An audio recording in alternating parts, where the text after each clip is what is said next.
Bueno, continuamos entonces con Eduardo Sierra, que va a presentar un trabajo sobre herramientas geoestadísticas en la construcción de modelos digitales de elevación.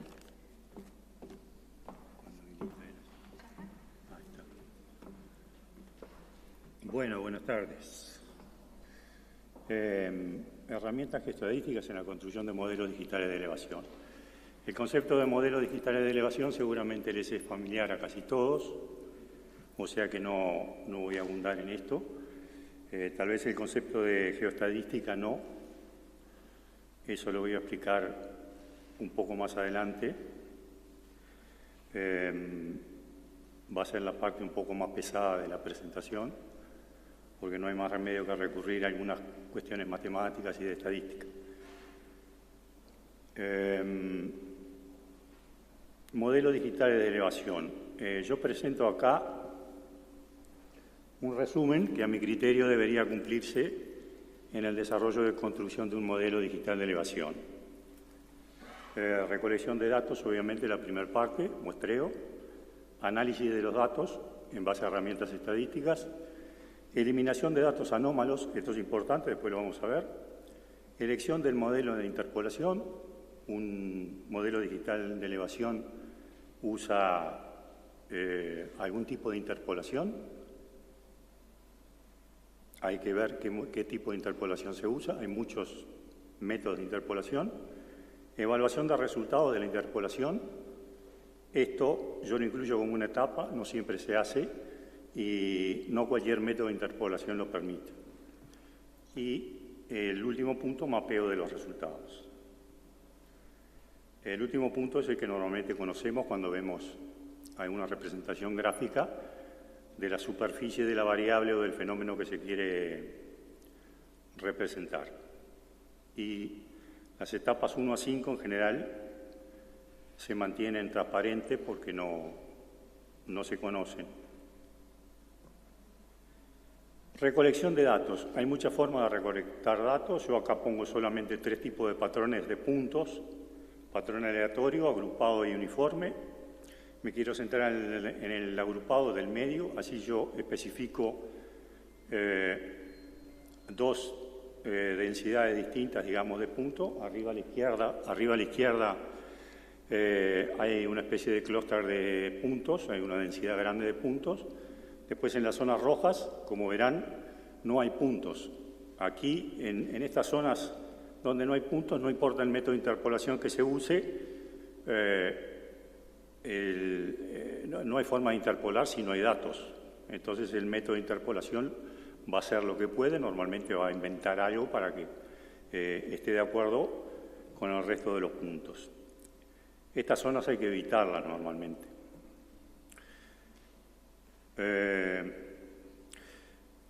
La recolección de datos, esto es importante y me gusta, quiero recalcarlo, porque yo pongo aquí 3 frases.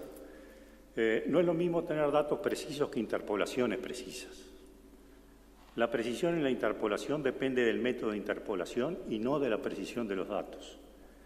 Y debe dedicarse tanto esfuerzo a la precisión de los datos como a la de las predicciones. La idea es esta. Normalmente se recogen datos para hacer el modelo de elevación y se pone mucho empeño en que la precisión del dato sea buena. Y después se interpola y normalmente no se verifica si la precisión de los datos de interpolación son buenos. Entonces de nada vale tener buenos datos en la muestra con buena precisión y después tener malas interpolaciones. Análisis de los datos. Aquí yo pongo un ejemplo donde supongamos que se está haciendo un modelo digital de elevación de terreno.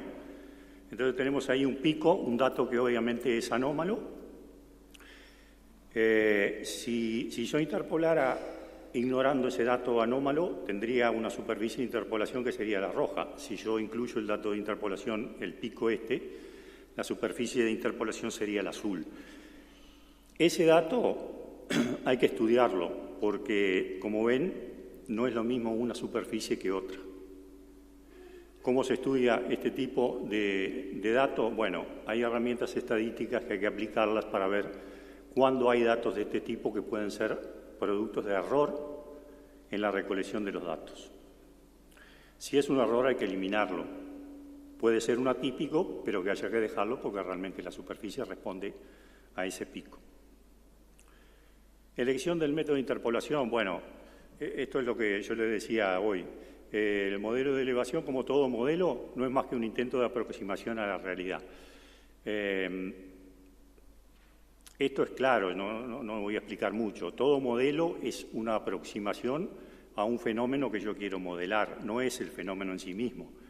Es clarísimo cuando hablamos de un modelo de elevación de la superficie del terreno. Es imposible tener un modelo que ajuste exactamente al terreno porque es una superficie continua y hay infinitos puntos. O sea que yo lo único que puedo hacer es tener una aproximación a esa superficie, sea terreno, sea cualquier otro fenómeno que estoy modelando. Entonces, en lo posible debe elegirse aquel método de interpolación que permita evaluar cuán próximos a la realidad nos deja el modelo. Si yo me aproximo a la realidad con el modelo, tengo que ver cuánto estoy aproximándome. Esta frase a mí me encantó cuando la vi hace un tiempo, es de un econometrista y dice: los modelos econométricos son todos falsos, pero algunos son más útiles que otros. Yo puse entre paréntesis ahí econométricos porque en realidad si uno saca la palabra econométricos, sigue siendo verdad para cualquier modelo. Entonces, los modelos son todos falsos, pero algunos son más útiles que otros. El tema es saber cuál es más útil. Evaluación de resultados del modelo. Si un modelo es una aproximación a la realidad, ¿cuánto se aproxima? Y aquí yo hago una primera mención al tema de la geoestadística. El método de interpolación geoestadístico, que se llama Kriging, permite hacer esa evaluación, y no todos los modelos lo permiten. No todos los métodos de interpolación lo permiten. Es decir, yo con las herramientas geoestadísticas puedo hacer un modelo de elevación y saber qué error cometo en cada punto. Mapeo de los resultados. Bueno, al final yo digo, la verdadera importancia de los modelos está en la correcta ejecución de las etapas previas y el análisis de sus resultados. ¿Por qué digo esto? Porque, por lo menos desde mi perspectiva, cuando uno hace mapas, como este, por ejemplo, eso puede ser muy lindo o muy feo. Hay muchos recursos gráficos en distintos software para hacer esto, ¿sí? Dependerá de la iluminación que se le dé, la perspectiva, los colores, el sombreado. Pero en realidad, ¿esto qué es? Esto no es más que una forma intuitiva de aproximarme a la variación del fenómeno que yo estoy estudiando, en este caso, la superficie del terreno. Pero no es más que eso, no me aporta mucho más. Lo que realmente aporta son los archivos que yo puedo tener para analizar las interpolaciones que hay atrás de este dibujo. Por ello yo digo, la verdadera importancia de los modelos está en la correcta ejecución de las etapas previas, que son las que yo analicé antes. Método de interpolación. Bueno, hay muchas clasificaciones de los métodos de interpolación. Yo acá cito 3 porque son las que tienen que ver con lo que yo después voy a decir. Determinísticos y estocásticos, exactos, inexactos, globales y locales. En fin, los primeros, hay algunos que se basan en la teoría de las probabilidades, otros no. Los que se basan en la teoría de la probabilidad, como es el método del Kriging, que deriva de la geoestadística, nos da un modelo probable. Entonces, dentro de todos los modelos probables que hay, yo tengo que elegir aquel que, en base a estadísticos, me diga este es mejor que el otro. Exactos y inexactos. Los exactos son aquellos en donde la interpolación en los puntos de los datos que yo tengo de la muestra coincide con el dato mismo. ¿Se entiende? En los inexactos, no, me interpola en el punto de la muestra, pero el valor de interpolación no coincide con el dato que yo tengo. Por eso es inexacto. Globales y locales. Bueno, para poner un ejemplo, un método conocido de interpolación, como es el del inverso de la distancia, es un método local. ¿Por qué? Porque me interpola en una localidad, que normalmente se llama una vecindad, alrededor del punto donde yo quiero calcular la coordenada o el dato, la predicción. Hay otros métodos que no, que agarra todos los datos de la muestra e interpola con todo junto. Es importante que esta diferencia, porque los métodos locales son mucho más precisos por distorsiones que generan puntos que están lejos del lugar donde yo quiero interpolar. Esto también lo vamos a ver un poquito más después. Bueno, acá entro un poco en el tema de las variables de la geostadística. La geostadística, cuando estamos hablando de modelos de elevación, estamos trabajando con variables, y cuando trabajamos en sistemas de información geográfica siempre trabajamos, o normalmente trabajamos con variables que son espaciales o variables geográficas. Entonces, la geostadística trabaja con variables geográficas y el fundamento es lo que se llama la teoría de las variables regionalizadas. Esto es un tema larguísimo que daría para una sola charla todo esto, pero yo leo lo que está en rojo. Toda variable espacial que presente estructura de correlación es una variable regionalizada. La geostadística trabaja con variables regionalizadas, que normalmente son lo que nosotros llamamos variables espaciales. ¿Qué es la estructura de correlación? Bueno, es lo que dice abajo. La estructura de correlación es lo que define la intensidad y dirección con la que los datos se relacionan entre sí. Una variable geográfica, obviamente, si yo la quiero modelar es porque varía en el espacio. Si varía, ha de tener distintas intensidades en su variación y ha de ser distinta en una dirección que en otra. Por eso es que se habla de intensidad y dirección. Cuando yo consigo conocer la intensidad y la dirección con que varía ese fenómeno espacial, estoy capturando lo que se llama la estructura de correlación de la variable. Y ahí puedo llegar a conocerla, cómo se comporta en el espacio. Bueno, proceso estocástico. Esto lo menciono medio rápido. Este es el enfoque de la geostadística, que es un enfoque probabilístico. Esto funciona así. Supongamos que tenemos esos 6 puntos, ¿sí? Y yo estoy modelando quiero un modelo de elevación del terreno y tengo muestras en esos 6 puntos. Las cotas en esos 6 puntos serían ZX1, como se dice ahí a la izquierda, ZX1, ZX6. ¿Sí? Si yo estoy trabajando con modelos que no son probabilísticos, me quedo con eso. Ahora, si estoy trabajando con modelos que son probabilísticos, yo puedo decir, y en esto es lo que se fundamenta la geostadística, yo digo, no, X1, ZX1 es un dato de una variable que se llama cota de terreno en el punto 1. ¿Se entiende? ZX2 es un dato de la variable cota de terreno del punto X2. O sea que yo aquí tengo no 6 cotas de terreno, sino 6 datos de 6 variables en 6 localizaciones distintas del espacio. ¿Se entiende? Supongo que sí. Si yo considero el espacio geográfico, el suelo, el terreno, entonces yo lo que digo, no tengo cotas en puntos individuales, tengo tantas variables como puntos yo haya tomado datos. El conjunto de todas esas variables en cada punto es lo que se llama proceso estocástico o función aleatoria.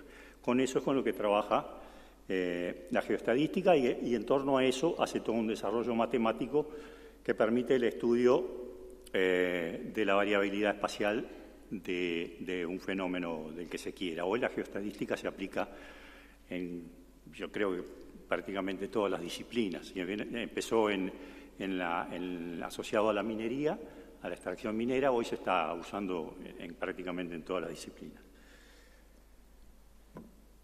Bueno, esto es importante porque hay un supuesto que hay un geógrafo Tobler, hubo un geógrafo Tobler, que dijo esto que está en rojo, que se conoce como la primera ley de la geografía o principio de autocorrelación espacial. Todas las cosas están relacionadas entre sí, pero las cosas más próximas en el espacio tienen una relación mayor que las distantes. Parece una cosa obvia, Si yo tengo un fenómeno que se desarrolla en el espacio y tiempo. Oh, recién empiezo. Bueno, esto que parece obvio es el presupuesto de todo lo que sea el análisis de datos espaciales, tanto en el enfoque de la geoestadística como en el enfoque de la econometría espacial. Hoy en día todos los enfoques de análisis de datos espaciales parten de este supuesto, que además es bastante razonable. Pero a partir de este supuesto, entonces la geoestadística dice, si yo tengo puntos que están separados a una determinada distancia y son más parecidos que los otros puntos que están separados a más distancia, entonces voy a hacerme una construcción matemática de los puntos que están a esta distancia, de los puntos que están a otra distancia, a otra y a otra. Entonces, y aquí perdónenme, pero no tengo más remedio de poner algo como esto. Si yo quiero estudiar la variación de los puntos según cómo estén separados en el espacio, lo que se hace es, bueno, empezar por el estadístico varianza, que es esto que está en el primer renglón. En base a eso se construye una función matemática, que es la segunda, que, bueno, ahí entre paréntesis a la derecha toma el valor, si estamos hablando de cota de terreno, toma el valor en la cota, en la ubicación XY, y toma el valor de la cota en una ubicación XY más H, es decir, separado un vector de distancia H. Toma todas las cotas de todos los puntos que están separados una distancia H. Calcula la diferencia, las eleva al cuadrado, las suma todas y las divide por 1 sobre 2n, que es la cantidad de puntos que tomó. Eso da esta función, este valor de esta función gamma de h, que es la que se usa para estudiar cómo se comportan todos los pares de puntos separados a una distancia h. Eso se hace para distintas h's, para distintas valores de distancia. Y entonces se construye esto que se llama variograma experimental. Esos puntos, por ejemplo, el primero de la izquierda, es la varianza, es cómo varían, el valor de cómo varían, digamos así, todos los puntos que están separados a la distancia, digamos ahí, yo qué sé, 2 más o menos, ¿sí? Y así se hace con todas las distancias. Entonces yo tengo la representación gráfica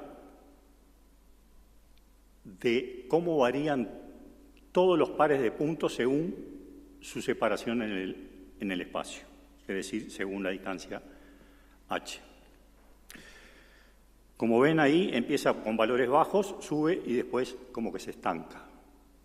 ¿Por qué empieza con valores bajos?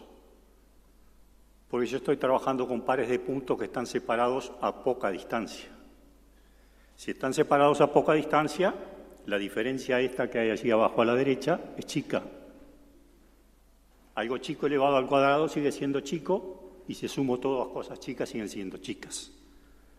Pero si yo aumento el h, aumento la distancia, como dijimos hoy, las cosas cerca son más parecidas, las cosas lejanas son menos parecidas. O sea que esas diferencias, para cosas que están lejos, van a ser grandes. El cuadrado de cosas grandes es grande, la suma de cosas grandes es grande. Y por eso los puntitos van subiendo, hasta que llega un momento que se estanca, porque ya la distancia no influye en el parecerse o no parecerse de los datos. Esto no sirve de mucho porque lo que hay que hacer es conseguir una función matemática única que se ajuste a esta variación. Es algo así como la regresión lineal de los mínimos cuadrados. ¿Termino? Bueno. En base a esto, empiezo a pasar. Se ajustan funciones como este tipo, que tienen nombres, obviamente, una función de variograma esférico, exponencial, gaussiano, etc. Hay muchas funciones. Y yo elijo la que más se ajuste a estos puntitos negros. Entonces, con esa función voy a tener una expresión matemática única que me va a permitir estudiar la variabilidad espacial. Estas son las ecuaciones de algunos de los modelos. Sigo. acá no voy a tener tiempo para explicar nada, pero bueno, después de ajustar la función, por ejemplo esa línea azul, hay que hacer la interpolación con el método Kriging. El método de Kriging es un método que hace una interpolación, como ven ustedes, es una suma de cotas por los lambda, que son los pesos que se le da a las cotas de los puntos. La forma que se calcula esos lambdas es una forma muy particular, distinta a los otros métodos de interpolación, y da precisiones mucho más altas que cualquier otro método de interpolación. Sigo. Y voy a tener que seguir. Bueno, hay dos formas de hacer la interpolación que se llaman puntual o por bloques. Es decir, son predicciones por punto o predicciones por bloque. Yo defino una pequeña superficie y el Kriging me interpola en esa superficie. Acá viene una aplicación práctica. Estos son puntos relevados de terreno en la ciudad de Melo. Paso todo esto. Bueno, se ajusta la superficie, la función que habíamos dicho, se ajusta la función y después se analizan los resultados. ¿Sí? ¿Cómo se analizan? En este caso, normalmente se usa estadístico, que es la raíz cuadrada de la media de los errores cuadráticos. Tiene esa fórmula. Yo ajusté estos modelos de variograma, me dio el estadístico ese, me dio más bajo para la función gaussiana, 269, se eligió ese modelo, que es eso, para los puntos. Ahí está en la aplicación de los puntos de la ciudad de Melo. Estos circulitos es el variograma experimental, el otro es el modelo teórico gaussiano. En fin, después se hacen unos controles de los resultados. Un resultado importante, el 90.1% de las predicciones se separan 0.48% del valor verdadero. Bueno, elaboración de mapas. Después el software que yo usé, que es el Vesper, es un software libre, da estos dos mapas. Estos dos mapas son imprescindibles cuando se usa geoestadística. El de la izquierda son las predicciones, el de la derecha son los errores. Esto es lo fundamental de la geoestadística, de la interpolación Kriging, que nos da un mapa de los errores de interpolación. Los otros métodos no nos dan los errores de interpolación. Entonces yo puedo saber cuánto me ajusto o no. Paso al último. Sí. Está. Bueno. Estos son los mapas. El mapa de la curva de nivel. Ahí están los puntos sobrepuestos. Los colores oscuros son las cotas más altas. Los claros, obviamente, las más bajas. Bueno, el software Vesper no tiene muchas herramientas gráficas, o sea que da archivos TXT que pueden ser convertidos a dos programas comerciales, como es el Surfer y el ArcGIS. Esto se hizo en Surfer. Aquí están las curvas de nivel. Esto es la joya de la geoestadística, que no tienen otro modelo. Este es el mapa de los errores. Yo no puedo hacer esto con otro método de interpolación. Entonces ahí tengo la escala de colores según en realidad estos no son los errores, es la desviación estándar, pero yo en base a la desviación estándar puedo calcular el error. Fíjense en la coincidencia que hay entre los colores claros y los colores oscuros. ¿Dónde hay color más oscuro? Acá, en esto del medio. ¿Por qué? Porque ahí no hay puntos. Es donde se está cometiendo más error. Es lo que yo le decía al principio. Si no hay puntos, ¿qué vamos a interpolar? El método de interpolación hace lo que puede, pero puede hacer poco. Entonces, donde hay más errores es en la zona donde no hay puntos. Lo mismo abajo, al lado de la zona de la recta de abajo, donde hay pocos puntos, es donde la tonalidad aumenta al oscuro. Bueno, y estos son los clásicos gráficos de perspectiva, con los puntos. Este es el ahí no están las curvas de nivel, pero es lo mismo sin las curvas. Y este es el mismo de los errores estándar. Y ahí se ve otra vez, en perspectiva, donde el nivel es más alto, donde no hay puntos. Es donde están los errores más mayores.